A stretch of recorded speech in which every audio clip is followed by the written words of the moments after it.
Hello, नमस्कार दोस्तों। Star Navodaya classes आप सभी का एक बार फिर हार्दिक स्वागत करता है। आज हम आपके लिए लाए हैं पुलिस पेपर के लिए ऐसा विषय या किसी भी पेपर के लिए ऐसा विषय जो आपके लिए हमेशा एक या दो क्वेश्चन अवश्य लाता है। ठीक है, और ये एक या दो क्वेश्चन इसलिए लाता है कि ये पब्लिक की, समाज की या हमारे आसपास जितने भी लोग हैं, भारत के जितने भी लोग हैं, भारत के लोगों की बात छोड़ दें, कुछ विदेशी लोगों को भी यह एक अधिकार देता है।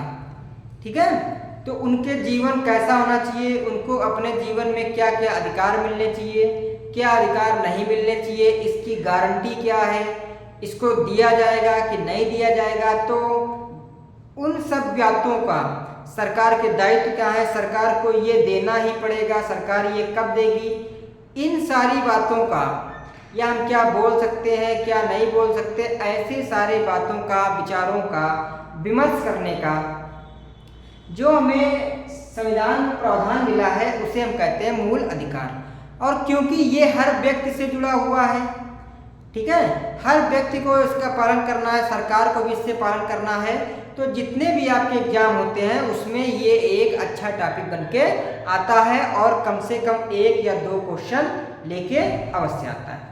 तो आज हम इसी टॉपिक को शुरू करते हैं। मूल अधिकार क्या है? मूल अधिकार पहले ये समझ लो कि मूल अधिकार है क्या। मूल अधिकारों का मतलब यह है कि संविधान में कुछ ऐसे कानून हैं, कुछ ऐसे विधियां हैं, कुछ ऐसे विधि है कि जो सरकार को पालन करना ही करना है। अगर सरकार इन नियमों का पालन नहीं करती है तो इनकी रक्षा के लिए संविधान ने कोर्ट को पावर दिया है कि किसी भी व्यक्ति का, किसी भी संस्था का या किसी भी जानवर तक का, ठीक है, यहाँ पर अगर वो उसके अधिकार में आ रहा तो उससे छीना नहीं जा सकता। और यही एक लोकतांत्रिक परंपरा है। आजकल कुछ सरकारों के दमन से या कह सकते हैं कि लोगों के कम नॉलेज के कारण आजकल क्या हो रहा है कि इन बातों पे बहुत सारे केस होते हैं और समय समय पर सुप्रीम कोर्ट ने इसमें बहुत से अपने निर्णय भी सुनाए हैं। ठीक है, तो जो ये आपको निर्णय दिए गए हैं, जो या फिर जो आपका ये संविधान मूल अधिकार दिए गए हैं, इनके बारे में हम आज विस्तृत चर्चा करने के लिए आए हैं। तो सबसे पहले हम जान लेते हैं मूल अधिकार। तो ये मूल अधिकार हमारे 12 से 35 तक दिए गए हैं। ठीक है, संविधान में इनका वर्णन कहां से कहां तक है? 12 से लेकर 35 तक। तो ज्यादा देर न करते हुए मूल अधिकारों की बात कर लेते हैं। तो मूल अधिकारों का मेन मतलब होता है जनता को या पब्लिक को मिले हुए अधिकार जो उनसे कोई छीन नहीं सकता है। ऐसे अधिकार जो उनसे छीने नहीं जा सकते हैं, उन्हें हम क्या कहते हैं? मूल अधिकार। किसी विशेष स्थिति में एक दो अधिकार या चार अधिकार छीने जा सकते हैं, लेकिन सारे अधिकार किसी भी स्थिति में छीने नहीं जा सकते हैं। तो आज हम इसी की बात में चर्चा करते हुए आगे बढ़ते हैं। तो सबसे पहले बात कर लेते हैं मूल अधिकार जो आपके 12 से 35 तक दिए गए हैं। इन्हें हम आज विस्तार पूर्वक समझेंगे। सबसे पहले करते हैं अनुच्छेद की बात। अनुच्छेद 12, ठीक है, राज्य की परिभाषा। इसमें क्या है? राज्य। यहाँ पे राज्य का मतलब उत्तर प्रदेश नहीं, यहाँ का राज्य का मतलब देश होता है। ठीक है, और देश के अंदर राज्य आते हैं वो एक अलग वाले। जहाँ तक संविधान में जितने भी राज्यों की बात की गई, राज्य की बात जहाँ शब्द में की गई है, वहां उसका मतलब है देश। राज्य भारत की सरकार वह संसद राज्यों की सरकारें तथा विधानमंडल सभी स्थायी और अन्य प्राधिकारी।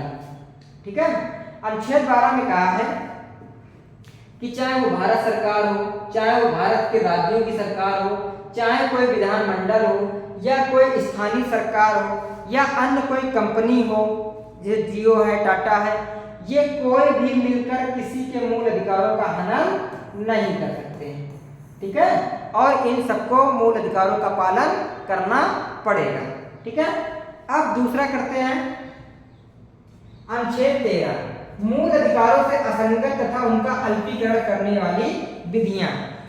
कि अगर कोई चीज मूल अधिकार में असंगत है, असंगत है कि मतलब जब संविधान लिखा गया तो वो चीज असंगत थी, या उनको कम करना, ऐसा नहीं कि कोई सरकार बनी पूर्ण बहुमत में और वो मूल अधिकारों को छोटा कर दे, तो उसको अल्पीकरण कब किया जा सकता है या नहीं किया जा सकता है, इसका वर्णन अनुच्छेद 13 में दिया। और इसके और 368 अनुच्छेद 13 और अनुच्छेद 368 के कारण बहुत से विवाद हुए, जैसे आपको याद होगा गोलकनाथ मामला, ठीक है, ऐसे बहुत से हुए और ये आके कहां पे खत्म हुए हैं, केशवानंद भारती मामले में। कहां पे खत्म हुए हैं, केशवानंद भारती मामले में आके खत्म हुए, ठीक है। जब सुप्रीम कोर्ट ने कह दिया कि मूल ढांचे, जो मूल ढांचा शब्द दिया गया ये बदलना नहीं चाहिए, इसके अलावा कुछ भी बदल जाए, ठीक है, उसके बाद ये विवाद खत्म हुए। तो अनुच्छेद 13 और 368, क्योंकि 368 जो है वो आपकी बात करता है सीधे से कि संविधान में किसी प्रकार का परिवर्तन किया जा सकता है, और अनुच्छेद 13 कहता है कि अगर आपको मूल अधिकारों का अल्पीकरण करना है तो अनुच्छेद 13 का ध्यान रखा जाए। उसमें मूल अधिकारों को अल्पीकरण करने के लिए बहुत से कानून अलग से दिए, तो इससे संबंधित ये दिया गया। इसी को बाद इसमें सरकार और लोगों के बीच में विवाद खड़ा हो गया, तो सुप्रीम कोर्ट ने एक शब्द दिया, मूल ढांचा, ठीक है, क्या शब्द दिया, मूल ढांचा, और कहा कि संविधान में कुछ भी आप परिवर्तन कर सकते हैं लेकिन मूल ढांचा बदलना नहीं चाहिए। तो जब उनसे पूछा गया मूल ढांचा, तो उन्होंने कहा अभी नहीं बताएंगे हम, मूल ढांचे की कोई डिफिनेशन उन्होंने बताई है। कहा मैं अपने हिसाब से मूल ढांचे की डिफिनेशन को सेट कर लूंगा, जब मुझे लगेगा कि ये मूल ढांचा है तो उसको मान लेंगे, जब लगेगा कि ये मूल ढांचा है तो उसको मान लेंगे, लेकिन कोई क्लियर डिफिनेशन अभी तक उन्होंने बताई नहीं, ठीक है। इसके बाद चलते हैं समानता का अधिकार, अनुच्छेद 14, 15, 16, 17 और 18, ये ऐसे कर सकते हैं 14 to 18। इसमें क्या किया, आपको समानताएं दी गई, ठीक है, क्या दिया गया है, समानता। इसमें भी कौन कौन समानताएं आपकी वो देख लो। तो पहले अनुच्छेद 14 की बात करते हैं, विधि के समक्ष समानता। विधि के समक्ष समानता मतलब कानून के समक्ष समानता, ठीक है। ऐसा नहीं है कि हम मर्डर करेंगे तो कोई और कानून लगेगा, आप मर्डर करेंगे कोई और कानून लगेगा, या प्रधानमंत्री का मर्डर कर देंगे तो उन पर कोई और कानून लगेगा। कानून के समक्ष, विधि के समक्ष सभी व्यक्ति एक बराबर हैं, ठीक है, यदि उन्हें विशेष छूट नहीं दी गई है। तो इसका पहला क्या, विधि के समक्ष समानता मतलब कानून के समक्ष सभी लोग एक जैसे ही हैं।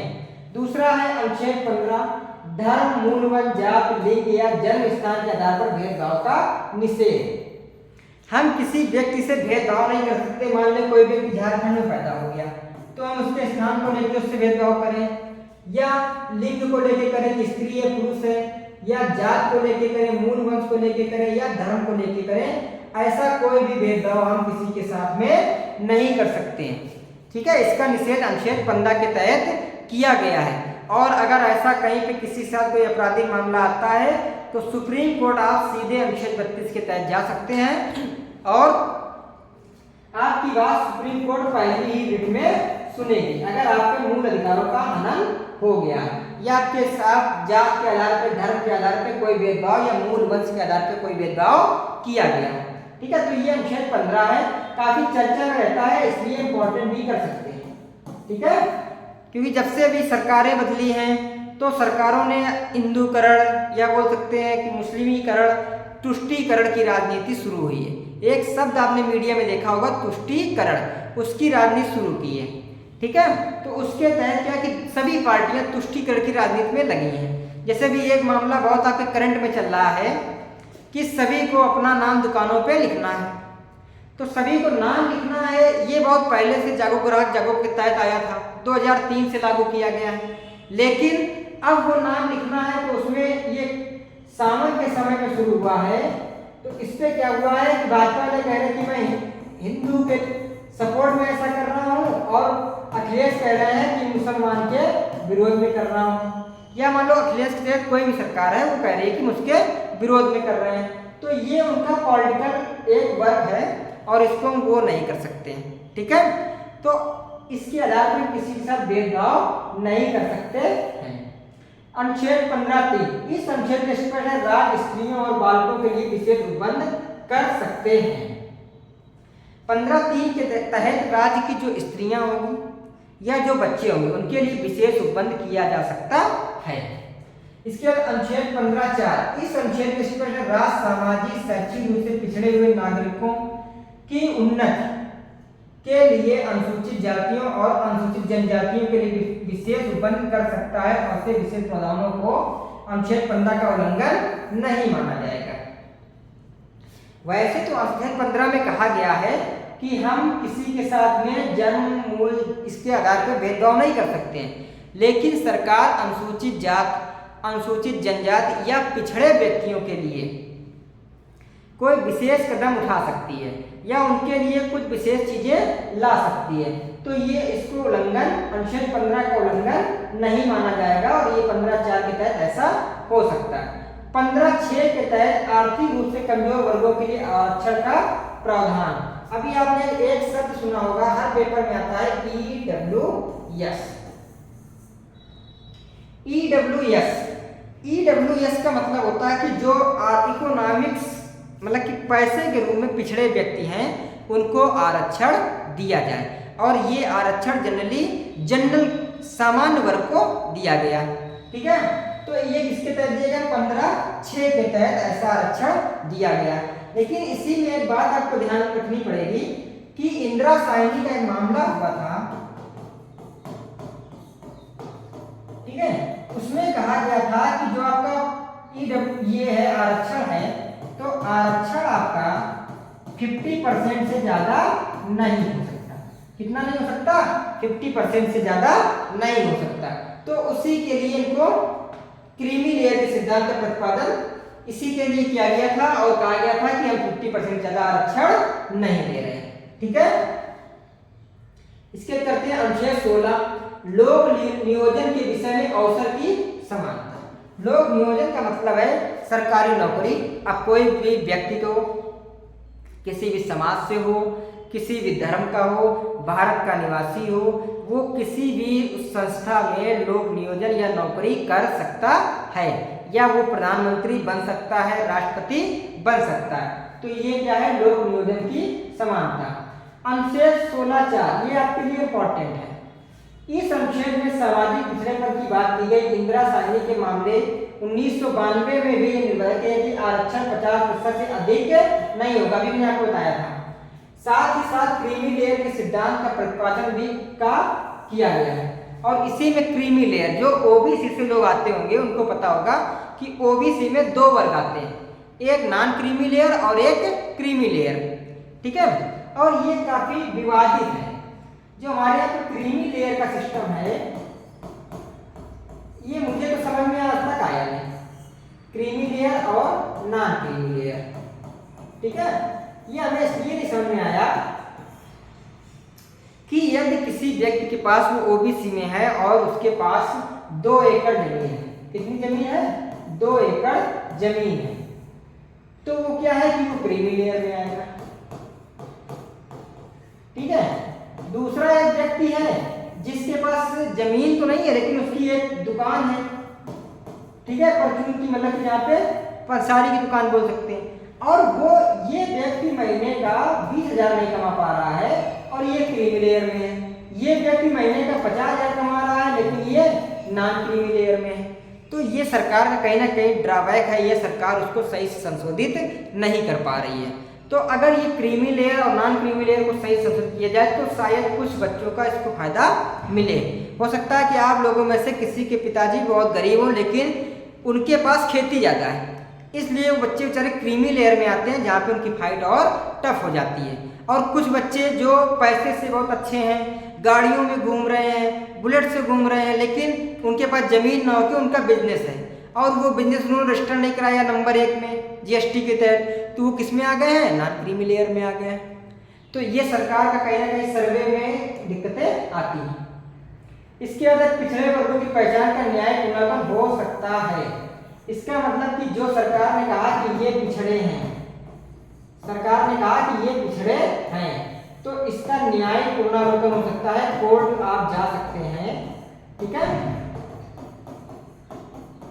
आप इसको लेके कोर्ट जा सकते हैं और कोर्ट में अपनी बात कह सकते हैं कि हमने कोई भी ये जो समाज या जो लोगों को आपने पिछड़े में नियुक्त किया है, ये रियल में पिछड़े नहीं है, सरकार उनको जबरदस्ती पिछड़े में ला रही है। तो उसमें सुप्रीम कोर्ट सुनवाई करेगा और उसका न्याय पुनर्लोकन हो जाएगा। अगर वो न्याय पुनर्लोकन में सही बात पकड़ी गई तो फिर उनका आरक्षण रद्द किया जाएगा। ठीक है, इसके बाद हम आगे चलते हैं अनुच्छेद 17, जो आपके लिए हमेशा इंपॉर्टेंट है। ठीक है, ऑलवेज इंपॉर्टेंट हर पेपर के लिए। ये क्या है? संसद अस्पृश्यता अपराध नियम 1955 बनाया। संसद ने अस्पृश्यता का मतलब होता है छुआछूत। तो जब आप हिस्ट्री पढ़ें तब भी छुआछूत की बहुत से मामले हम देखें। आज भी ऐसे मामले आते हुए मुझे याद है कि 2019 के आसपास राजस्थान का एक मामला था कि जिसमें एक टीचर ने, जो एक विशेष समुदाय से था, उसने एक बच्चे को इसलिए मार डाला कि उसने उसके मटके से पानी पी लिया था। तो अस्पृश्यता के मामले ऐसे आते रहते हैं, लेकिन सरकार ने 1955 में इस पर रोक लगाई, जिसका बाद में नाम बदलकर सिविल अधिकार संरक्षण अधिनियम 1955 कर दिया गया। इसमें दंड का प्रावधान भी है। अगर आपने कहीं छुआछूत की तो इसमें आपको दंड का प्रावधान भी आपको मिलेगा। इसके अलावा संसद ने 1989 में अत्याचार निरोधक अधिनियम भी बनाया, जो अपेक्षाकृत ज्यादा व्यापक और कठोर है। 1989 में इसी को लेकर और बनाया कि ये एक प्रकार का जुर्म ही नहीं कर रहे छुआछूत, ये एक प्रकार का अत्याचार भी है, उसको निरोधक अधिनियम बनाया। और इस अधिनियम में सिद्ध करने का दायित्व अभियुक्त पर होगा, ना कि वादी पर। सबसे बड़ी बात यह है कि अगर आपने किसी के साथ छुआछूत की तो उसको सिद्ध आपको करना पड़ेगा कि आपने, जिसके साथ आपने की उसने तो केस कर दिया, उसके ऊपर कोई भी दबाव नहीं है। अभी आपको सिद्ध करना है कि आपने किया है कि नहीं किया। अगर आप सिद्ध नहीं कर पाए तो आपको इस कानून के तहत जेल हो जाएगी। ठीक है, तो ये आपके 17 का हुआ। इसके अनुच्छेद 18 उपाधियों का अंत। ठीक है, अनुच्छेद 18 में आपको क्या है? उपाधियों का अंत। लेकिन कुछ विशेष उपाधियां आप ले सकते हैं। ठीक है, कुछ विशेष उपाधियां आपको मिल सकती हैं, लेकिन बाकी उपाधियों का अंत हो गया। जैसे शिक्षा के क्षेत्र में आपको मिलेगी। ठीक है, शिक्षा के क्षेत्र में आपको उपाधि मिलेगी, लेकिन राष्ट्रपति की परमिशन से। ठीक है, किसी परमिशन से? राष्ट्रपति की परमिशन से आप ले सकते हैं। लेकिन सारी उपाधियों का अंत कर दिया गया, बाकी उपाधियां अंत कर दिया गया, कुछ विशेष छूट दी गई है। उसमें एक आपका शिक्षा भी है। ठीक है, इसके बाद चलते हैं स्वतंत्रता का अधिकार, अनुच्छेद 19, 20, 21, 22। ये अधिकार आपका हमेशा चर्चा में रहता है। ठीक है, अनुच्छेद 19 वाक एवं अभिव्यक्ति की स्वतंत्रता। अनुच्छेद 19 के तहत हमें कुछ भी बोलने का या अपने विचार रखने की स्वतंत्रता है, लेकिन वो स्वतंत्रता वहां तक सीमित है जब तक किसी दूसरे को, समाज को कोई कष्ट ना हो। अगर किसी दूसरे को या समाज को कोई कष्ट होता है तो ये हमारी स्वतंत्रता का हनन हो जाएगा। इस स्वतंत्रता के तहत हम क्या कर सकते हैं? भाषण और अभिव्यक्ति की स्वतंत्रता का अधिकार। हम किसी को भाषण दे सकते हैं, किसी सभा को संबोधित करते हुए भाषण दे सकते हैं, कुछ भी अभिव्यक्ति कर सकते हैं, लेकिन ये ध्यान रखना कि दूसरे की भावनाओं को ठेस ना पहुंचे। दूसरा, शांति तथा हथियार रहित सम्मेलन का अधिकार। किसी चीज का अगर हमें विरोध करना है, ठीक है, सम्मेलन करना, तो ये हम कैसा कर सकते हैं? एक तो शांतिपूर्ण होना चाहिए और दूसरा हथियार रहित। ये नहीं कि हम हथियार लेके वहां गन लेके गए सम्मेलन करने, नहीं कर सकते हैं। और कोई भी लड़ाई झगड़ा नहीं कर सकते हैं, सिर्फ कैसे कर सकते हैं? शांतिपूर्ण। तीसरा, संगम संघ या सहकारी समिति बनाने का अधिकार।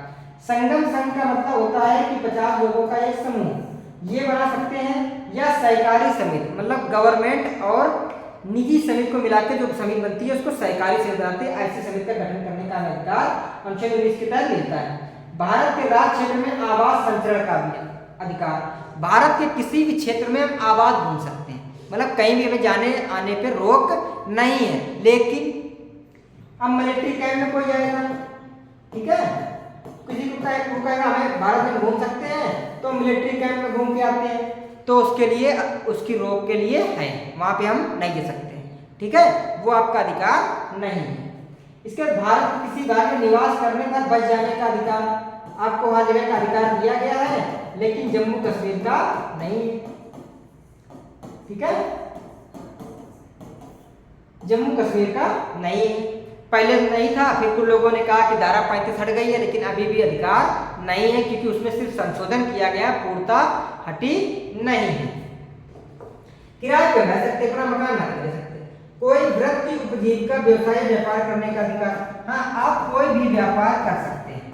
ये जरूरी नहीं है कि अब मान लो जैसे छत्री है तो वो यही काम करेगा, ठाकुर है तो वो यही काम करेगा, ऐसा कोई अनिवार्य नहीं है। हम आज कोई भी कार्य कर सकते हैं, अपनी मर्जी से कर सकते हैं, जो मुझे अच्छा लगे। इसके बाद प्रेस की स्वतंत्रता, ठीक है, तथा व्यवसाय विज्ञापन की स्वतंत्रता आज अनुच्छेद 19 के अंतर्गत आते हैं। प्रेस को कितनी स्वतंत्रता मिलेगी? ठीक है, प्रेस की स्वतंत्रता का व्यवसाय विज्ञापन स्वतंत्रता अनुच्छेद 19 के अंतर्गत आते हैं। प्रेस को कितनी स्वतंत्रता है, वो विज्ञापन कितनी देर दे सकता है, इसकी स्वतंत्रता अनुच्छेद 19 के तहत लेनी पड़ेगी। न्यायिक निर्णयों के अनुसार सूचना का अधिकार अनुच्छेद 19(1) का के में शामिल है। फिर भी स्थिति को और स्पष्ट करने के लिए सूचना का अधिकार अधिनियम 2005 सभी नागरिकों को सूचना का अधिकार देता है। जिसे आप बोलते हैं ना आरटीआई, इंफॉर्मेशन लेना, तो वैसे ये 19(1) के तहत आप ले सकते हैं। ठीक है, लेकिन इसको और स्पष्ट किया गया कब? स्पष्ट बात की गई इस पर 2005 में। ठीक है, राइट टू इंफॉर्मेशन, सूचना का अधिकार, तो ये 19(1) का के तहत मिलता है और 2005 के अधिनियम के तहत भी मिलता है। इसके बाद है अनुच्छेद 19 का निलंबन। अनुच्छेद 19 का निलंबन कब हो सकता है या नहीं हो सकता? तो जब अनुच्छेद 352 का अधीन आपात की घोषणा की तो अनुच्छेद 358 के अनुसार अनुच्छेद 19 स्वतः निलंबित हो जाता है।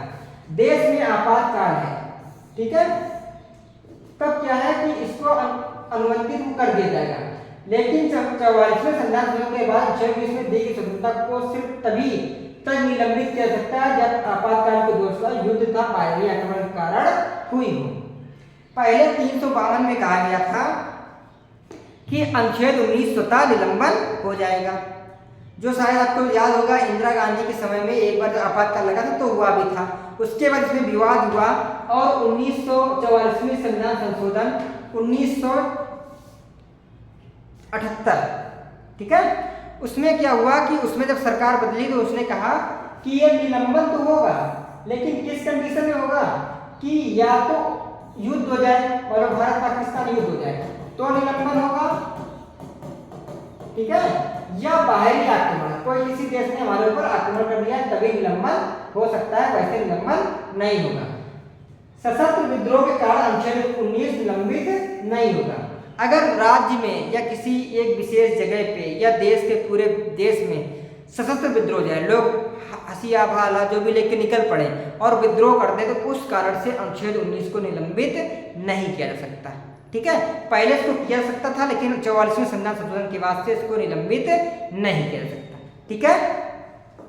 इसके आगे की बात करते हैं 19(2) भारत की एकता और अखंडता, सुरक्षा, लोक व्यवस्था, विदेशी राज्यों से मैत्रीपूर्ण संबंध, न्यायालय की अवमानना, मानहानि, अपराध, उद्दीपन आदि आधारों पर अभिव्यक्ति की स्वतंत्रता पर प्रतिबंध किया जाता है।